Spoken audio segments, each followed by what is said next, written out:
Welcome to Western Wisconsin Journal. This is my first interview on the new show. I'm happy to be back. I'm delighted to be asked to come back. And I'm Bobby Pominville, and I like to report on the arts. That is my love in this life. And today I decided for my first interview, I wanted to go into an interview on the literary arts, something I deem very important, and especially with reading and all the technological advances nowadays, I still think there's a place for books in this world. So I asked Dave Wood to come. Welcome to you, Dave. Thank you very much. Good to be here. And he is a book review editor for the Hudson Star-Observer, as well as many other newspapers. And he is the former book review editor of the Minneapolis Star-Tribune, plus the past vice president of the National Book Critics Circle. We're going to have a fun time talking about books and learning from you. So welcome to the show, and I'd like to start with a little bit about your background and what led you to review books. I never thought I would be doing that. I was an English teacher for many, many years and taught all over the Midwest in this college and that, and ended up in Minneapolis at Augsburg College and taught British literature of the 18th century. That was my field. And of course, I couldn't afford to stay there forever. So I ended up working as a feature writer at the Star-Tribune. And lo and behold, after 4 years, the book review editor, Bob Sorensen, died suddenly. And they hired me because I had a PhD in literature. Only I hadn't read anything after the 18th century, really. Wow. So I was kind of a fish out of water. The person who should have gotten the job, Marilyn Bailey, said, "You buried me in degrees," because she only had a bachelor's, and it was kind of hard. But I got into it, and I wrote a column every week for the Tribune for 14 years, and I joined the Book Critics Circle and got to know lots of authors in New York when things were good, which they are not anymore. Anyway, I retired 13 years ago, and I wanted to keep on doing something, seeing I don't fish and I live in River Falls. What else are you going to do? So I called Elmer Anderson, the old governor of Minnesota. I thought he owned a newspaper in Princeton, and I asked him, "Elmer, could I review a book for you every week in the Princeton Union?" He said, "Yes, and I have 14 other newspapers because I really think this is fun. Newspapers are more fun than glue." You know, he was the head of the glue factory there. So he had 15 papers, so I went to 15, so then I could call New York and say I got 15 newspapers. And so I'm still on their A-minus list, I'd say. And then the River Falls Journal, I asked if I could do it there, and Phil Fuller, the editor, a wonderful guy, said yes, and you know, we own other newspapers also. So the Forum Communications owns a whole slew of newspapers now in the Minnesota suburbs and Hudson, and so I have 30 newspapers, which is really kind of fun. And this is not to say that they always run the review every week. Oh, is that right? Yeah, they get them for nothing, but they don't always run them. Wow, but pretty much in Hudson, it seems. Oh, like. yeah, Hudson is wonderful every week. But there are other newspapers in the Rivertown group that never run it. So, I mean, I have no idea, but I do know that the Minneapolis suburbs and the St. Paul suburbs they all run them. Because I get letters from Shakopee and places like that. Oh, you get a lot of feedback. So we figure we have about 450,000 potential subscribers, which would make it 900,000 readers. So that's fun. And New York has been very good, I must say, at sending me stuff, although things are getting very, very gloomy in New York City. And why is that? Well, you know, there's never been any money in publishing. It's always been a losing operation. Yes. And various things happened to make it even worse. In the old days, you did not have to pay taxes on your inventories. Right. And about 25 years ago, the government wanted that money too.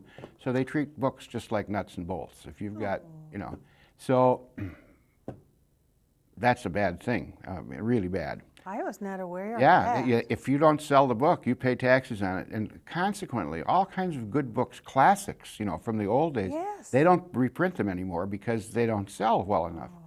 So anyway, now we have a situation where a company called Bertelsmann in Germany owns Random House, Alfred Knopf, Doubleday, Simon & Schuster, Ballantine, all the big publishers are owned by one company, and they're not as likely to send review copies to guys who live in River Falls, Wisconsin. sure So not. things have kind of slowed down, but I still get plenty of books.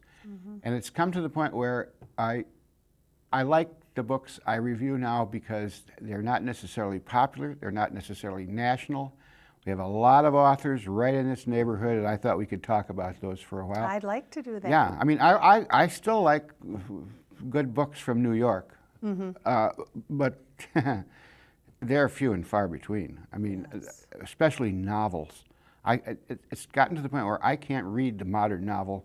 All these universities have Masters of Fine Arts programs, MFAs, Yes. and they teach them how to write a well-written book, but they don't seem to have a lot of spirit. I still like the old authors, like John Updike, and a great Minnesota author who died under my watch, J.F. Powers. He taught at St. John's University for many years. He wrote, he's a National Book Award winner. He wrote Mort Durbin. He wrote Wheat That Springeth Green. His only 2 novels. But they're just so wonderful. And I also love this guy, William Styron. He's my favorite novelist, and he's from down south. Okay, But so anyway, I mean, I like the old stuff, the older guys, because I'm too much of a stick in the mud for some of the new stuff. But I do, but they're also, you have wonderful nonfiction writers that's in better shape. Like Richard Rhodes, I don't know if you know him, he wrote The Making of the Atomic Bomb. And he wrote a book called Farm, where he stayed on a farm for a whole year and wrote about what they did. Verlin Klinkenborg, who taught at Carleton when I was a books editor, he wrote a book called Making Hay. And really? And so the first time I ever went to the board of the National Book Critics Circle, someone said, well, what about this Klinkenborg character? No one had read Making Hay. Well, what is that about? And I said, it's about making hay, like growing it, cutting it, baling it, putting it in the barn. Wow.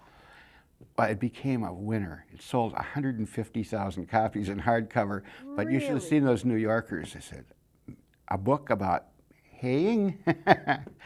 And it was a wonderful book. very And he's become very, very prominent nonfiction writer. But the ones that don't get so much attention, a lot of them come from right in the middle of the country. It's Los Angeles, New York, Yes. Washington, D.C. And never the twain shall meet. New York doesn't like Los Angeles. I have friends who are novelists like Carolyn C. in Los Angeles, and they don't. And the New York Times won't review her books because she's not from there. Oh, that's from too New York. bad. Yeah, it is. So that's the background Wow. of. So it's an interesting world out there, and not very Oh. much is getting published. Yeah, a lot is getting published, but it's different than it used to be. I just read that New York books published by big publishing companies are very flat. They had 250,000 last year were published. When I was books editor in Minneapolis, it used to be about 195,000, and that was it. That was everything.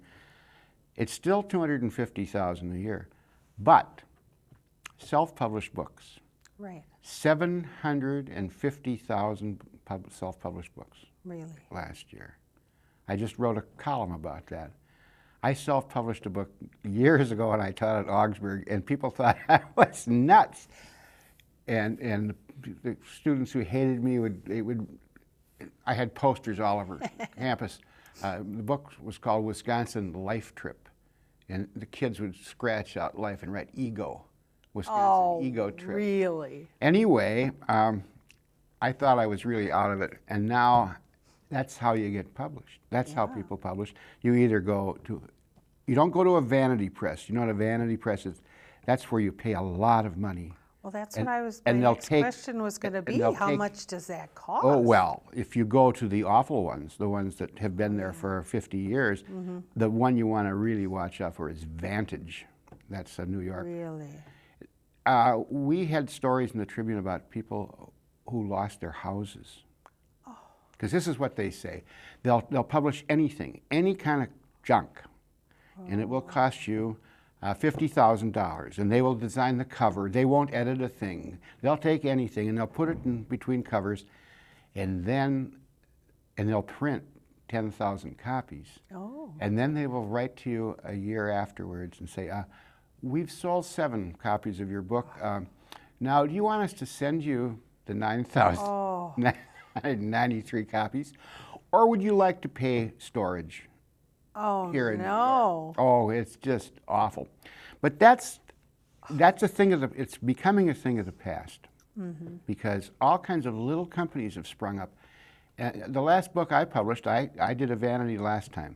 And because you make more money if you can sell them. Because if a publisher takes, you make 10% of the cover price. That's what they pay. But if you can print enough of them by an inexpensive printer or publisher, then you can get about 40% of the cover price in your pocket. So I did that, but it didn't work out very well. The first book I published, self-published, I sold 5,000 copies. The last one I sold 2,000 copies. And the reason why is that Barnes & Noble, they want 45 to 60% of the cover price knocked off.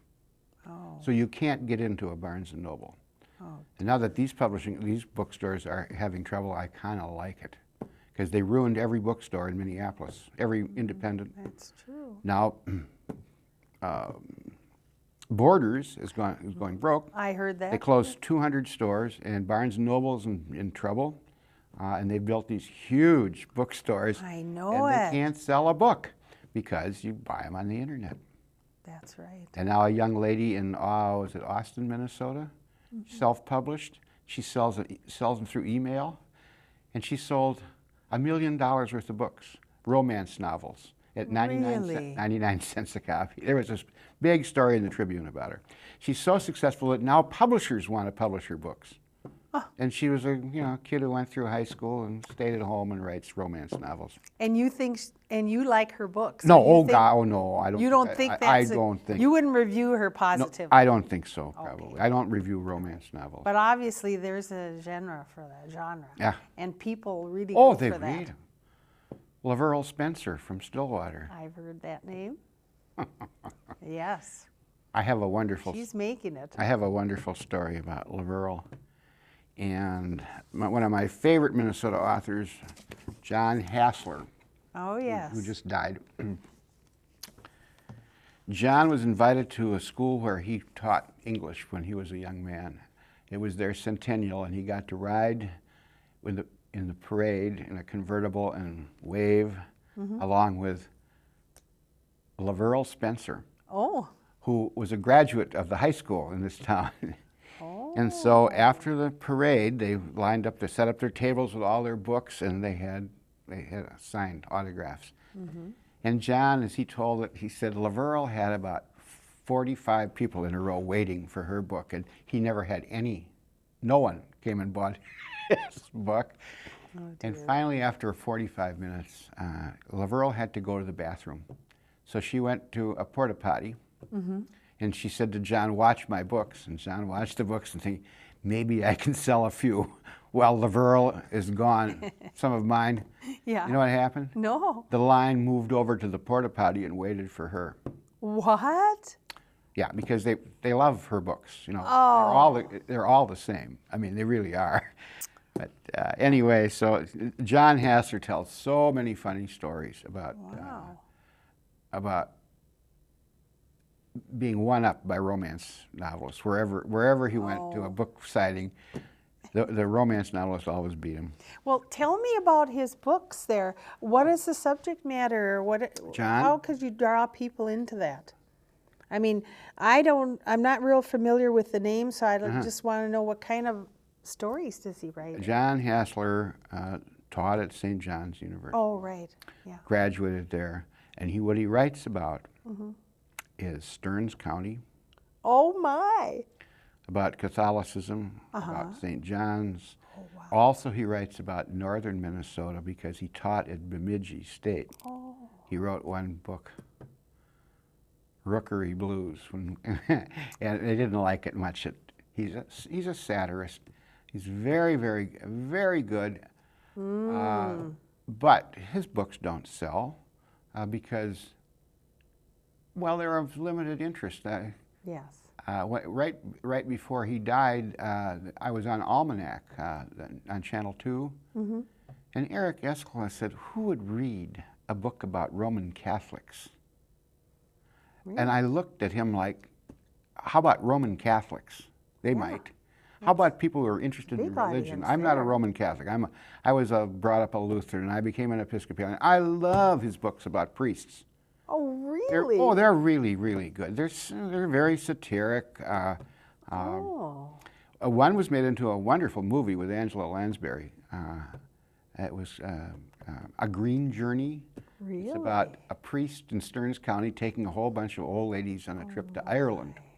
Oh, wow, that You know, sounds neat. and of course, the priest really gets it in the back of the neck because he's an organization man, and John's heroine, Agatha McGee, is an old maid school teacher at the parochial school in a town very much like Park Rapids, where John taught high school. So they go to Ireland, and it's just a wonderful book. And Angela Lansbury read it and bought it, and she said, "I want to make one more love story in my life." And Really? and of course, they fooled around with it in Hollywood. They changed it from A Green Journey to The Love She Sought. Oh. And what it is that she's been corresponding with this Irish guy for 30 years, back and forth. So she gets to meet him. He turns out to be a priest. Oh, my. And What so a it's twist. very sad story. But, and so, Oh, wow. what do you say to someone that says, who would be interested in a book about priests, about old maid school teachers? A lot of people, but not enough people. Yeah. I think the biggest, I think this is John's most successful book, 50,000 copies. Oh. And he also wrote a book called The Love Hunter that Robert Redford bought to make a movie. And they even had a place picked out to film it. They were going to film it at Northfield at St. Olaf College. Oh, really? And then Robert Redford decided he wanted to do something else, and he put it off, and he got older and older and older, and so now he's too old to make the movie, and no one else Won't is happen interested in it. now, So, will at it? any rate, yeah. Well, I'm glad you brought up that name. That's interesting. Oh, he's very, very good. And I don't really know of him. I studied a couple times at St. John's and find that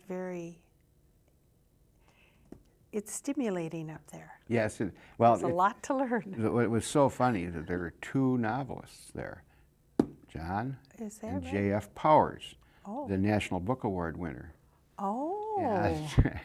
John tells a wonderful story about he asked Jim Powers to come and talk to his class because Jim is very, very famous for the National Book Award. And they said, well, one student said, what have you been doing today? And Powers said, I've been trying to figure out whether I should call my hero's friend pal or guy. Oh. Well, John said, well, what have you decided, Jim? He said, I haven't decided yet. It took a whole day. He was a very meticulous writer, so he only wrote 2 books in his whole career. But they are really good. I mean, if you want to read Catholic stuff, he's it. Well, I know we have some listeners to this show and some people that view it that could possibly pick up on that. So Oh, yeah, well. we'll spread the word a little here. John Hassler, you want to read John Hassler. All And right. A Green Journey is a good place to start. Okay. So you're talking about local oh yeah, or in the area authors, yeah, they're in the area. which is very interesting to me. Yeah, it is so funny.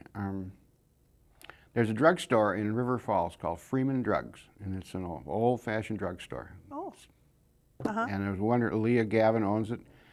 And I asked her if she would think about selling my last book in the store, Oh, because the really? bookstore in River Falls, of course, went broke. They had a beautiful bookstore on Main Street yes. with a coffee lounge and everything. Of course it went broke. And she said, sure. And so in the River Falls Journal, it said that this book, Dave's got a new book, Dave Wood's Christmas book. It's available at Freeman Pharmacy for $10 or whatever. All of a sudden, people are coming out of the woodwork. Would you handle my book? Really? These are local authors. She only handles local authors, so don't, if you write a book, don't run out over there unless you want to move to River Falls. No. The last time I counted, she had 65 books for sale, all written by people in River Falls and the rural areas around it. Oh, my word. She sells more books than the bookstore ever did, because the bookstore, of course, only sold the fancy books. True. And there's a young author now who is so good. Her name is Jacqueline West. She lives in Red Wing. Oh. And her mother teaches in New Richmond. I work out with her Aunt Connie. And here's little Jacqueline West. The University of Wisconsin Press just published her book of poetry called Chirma. You know what Chirma is? No, I don't. It's a community outside of River Falls where Bohemian immigrants came Oh. 150 years ago. And she wrote their tombstone epitaphs. The tombstones are still there. The church is burned down. And Wisconsin published it. And now she's got a series of 5 adolescent novels that are just a hoot. They are so funny. So it's, and that's being published by Ballantine. And she's quite young. And she's 24, 25. 24, 25. Yeah, and so she's a great example of what can happen.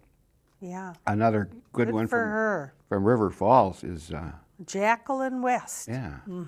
I can't remember the name of her series of adolescent books, but Thomas R. Smith is one of the great poets in the Midwest. He lives in River Falls. He's Robert Bly's secretary and also a wonderful poet. Oh, yes. And then there's Mary Logue, who lives in Maiden Rock, Oh, my. and she has this deputy sheriff, a woman who retires from the Minneapolis police force and moves to Maiden Rock, where Mary and her husband, Pete Houtman, who's a National Book Award winner. Oh. Yeah. They live in Maiden Rock all summer long, and she's got the natives nailed. She writes mysteries for this police deputy sheriff of Pepin County. Oh, that sounds interesting. They're so good that I don't read mysteries, but I always read Mary Logue's, because her last book, she told who the murderer was in the first page, and I read it anyway because it's not like a mystery. It's like going to Maiden Rock. The people, she's got them just nailed. I mean, really, really good. That sounds very interesting. Yeah. Neat. And then there's how are we doing for time, Bobby? Oh, we're doing fine. We are. Yep. Okay, I want to. We've covered most everything. Okay. So let's keep going on these local authors a little bit. Sure. Okay. Well, we mentioned Lorna Landvik. Yes. Lorna Landvik never went to college. Lorna Landvik worked as a maid for a German household in Germany. She married a kid from South Minneapolis, had a baby, and they walked across America in protest of the Vietnam War. And then she wrote a book about South Minneapolis called Patty Jane's House of Curls. Oh, I've heard of it. About a beauty shop. Yes. Anyway, she has become a big star. Yep, I know that name. She has. And she did it all by main force. She was so ambitious. You know, she's got 2 little kids and everything. If a book club in Minneapolis with 6 members or 4 members Oh, right.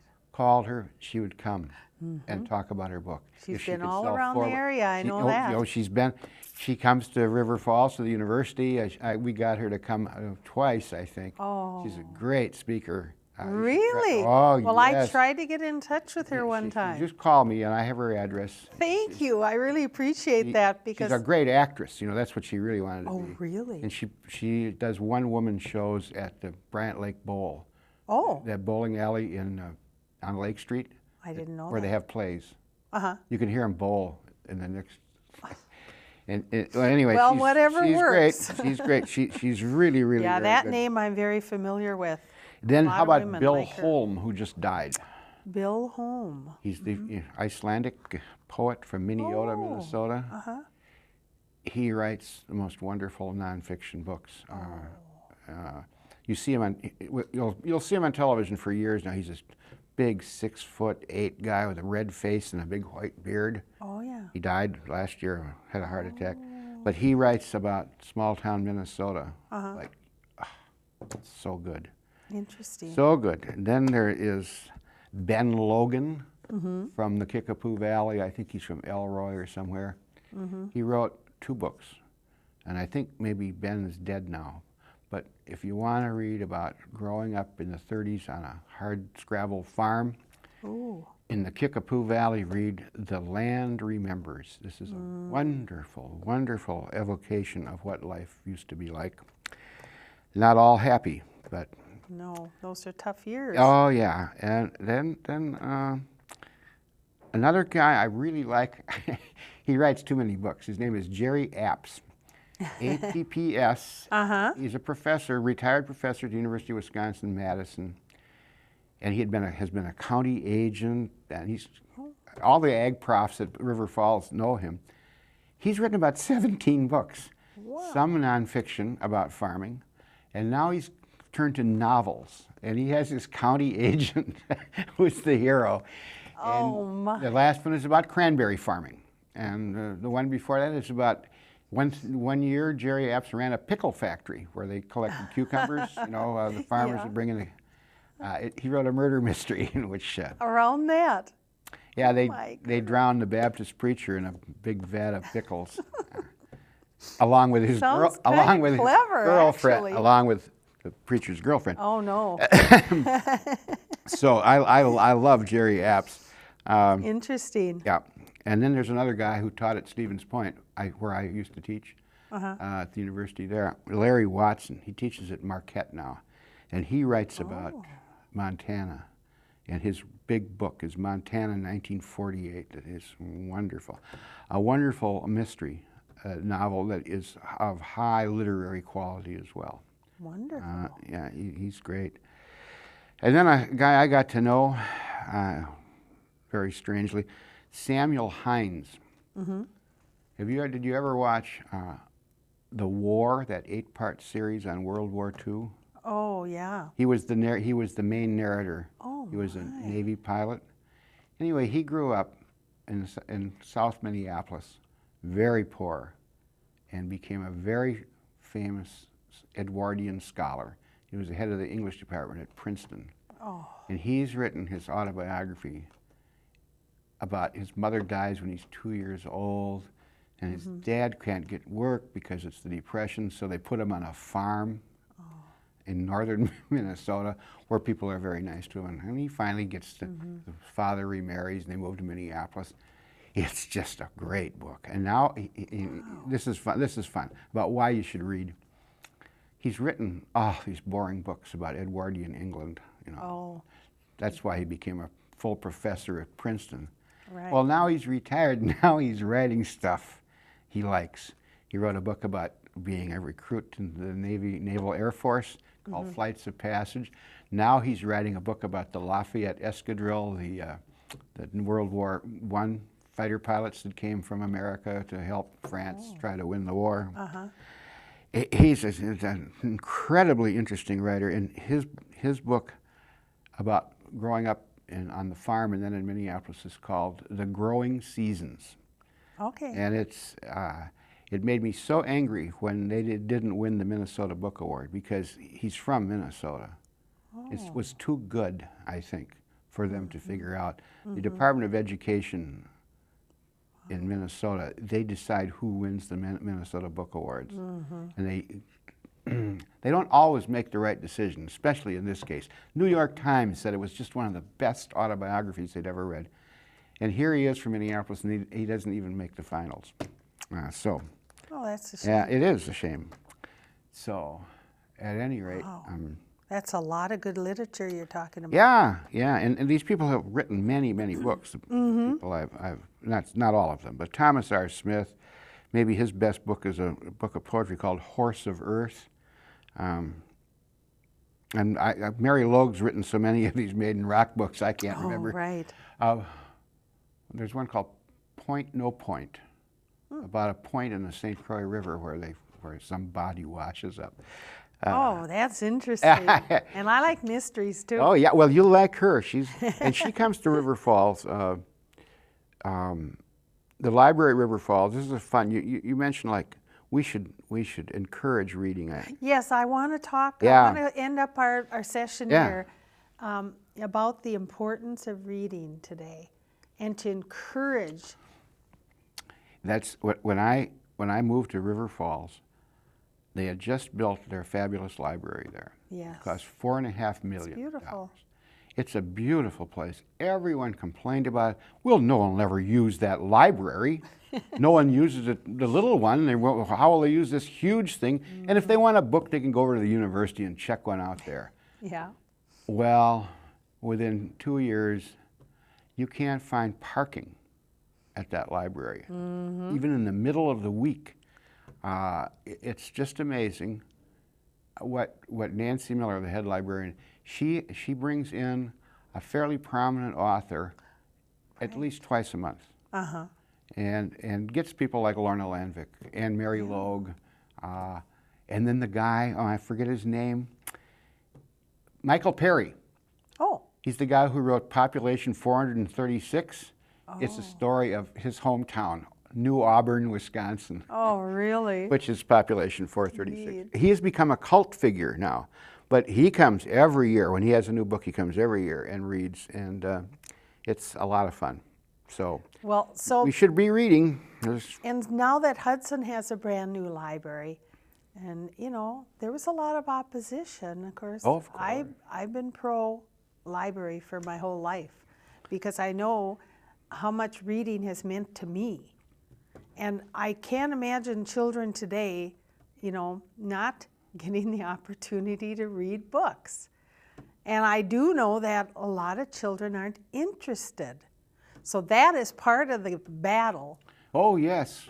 Yes, but you know, the programs at the River Falls Public Library, there are little kids running around, rugrats running all over the place all the time. Well, I'm glad to hear that. Oh, I think that's great. I remember, you know, we used to have to be so quiet when we'd go to the public library. I come from a very small town between Eau Claire and La Crosse, and there was a lady at the desk with a pug on her back, and if you even sneezed, she'd throw you out. Right. You know, it's not that way. It's a stereotype of the librarian. Yeah, right. Yeah, I like Marion the librarian way better. Yeah, there you go.